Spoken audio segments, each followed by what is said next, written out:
Ajit, first things first. Uh, in your new role, are you more excited about the opportunities or are you more nervous about the challenges that you're facing?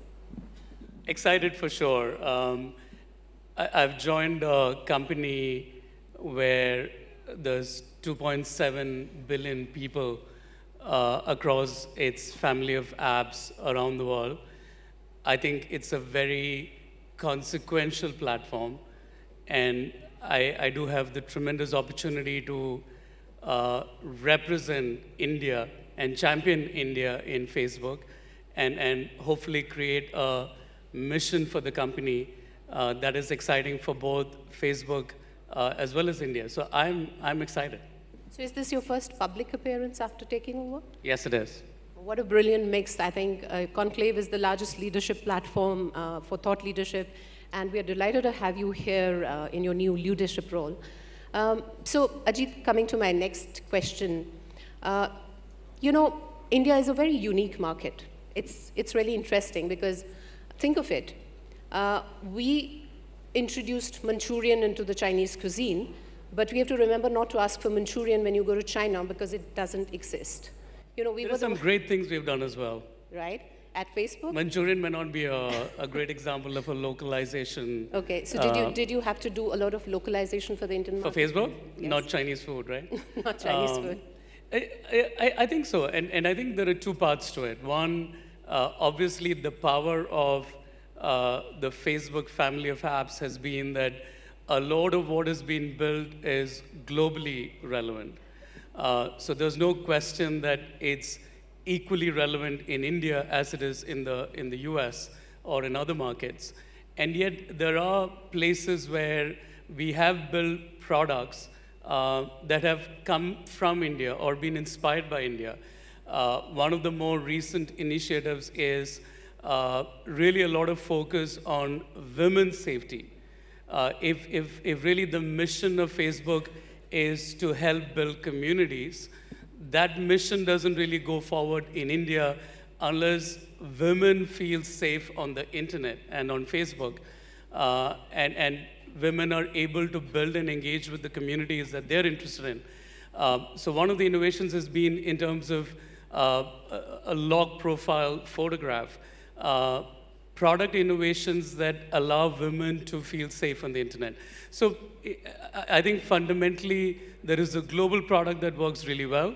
And I think when there are opportunities to localize or be inspired by norms of behavior or the opportunity in India, we will aggressively chase those.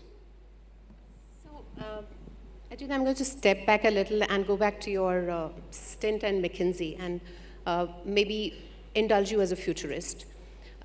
Tell me, what is your vision and how do you visualize an India which is a digital society, a mature digital society? I think calling me a futurist would be exaggerating the truth a bit.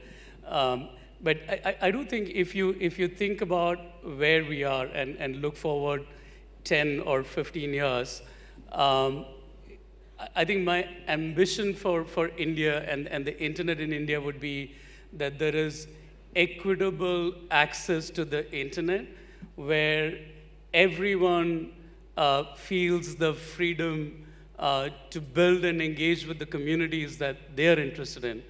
And if you step back and think about where we are, there's been this exciting growth, especially in the last 5 years or so, where we have seen tremendous expansion in access to the internet. And yet, there is also a lot of India that has not yet come to the internet. And therefore, I definitely think part of the agenda is how do we make sure that for everyone who is on the internet, where those connects have already been formed, that we are filling those networks with amazing opportunities for people. I think a great example is the role the internet can play, and we definitely at Facebook believe we have a compelling role to play here, is in fostering small business entrepreneurship, where if you do look at the economic story in India, a lot of the expansion in access to jobs can come in when the 1% and 2% and 5% entrepreneurs come alive. And I think the power of the internet and the communities on Facebook is that suddenly you have access to people who are interested in your product without a lot of friction in it. So there's an amazing opportunity to really leverage the fact that we have hundreds of millions of people who are on the internet to create economic opportunities, especially jobs. And on the other hand, I think the task of making sure that the next 200 and 300 million people come on the internet and have the same kind of opportunity that the first 400 or 500 million have, I think is equally important to pursue.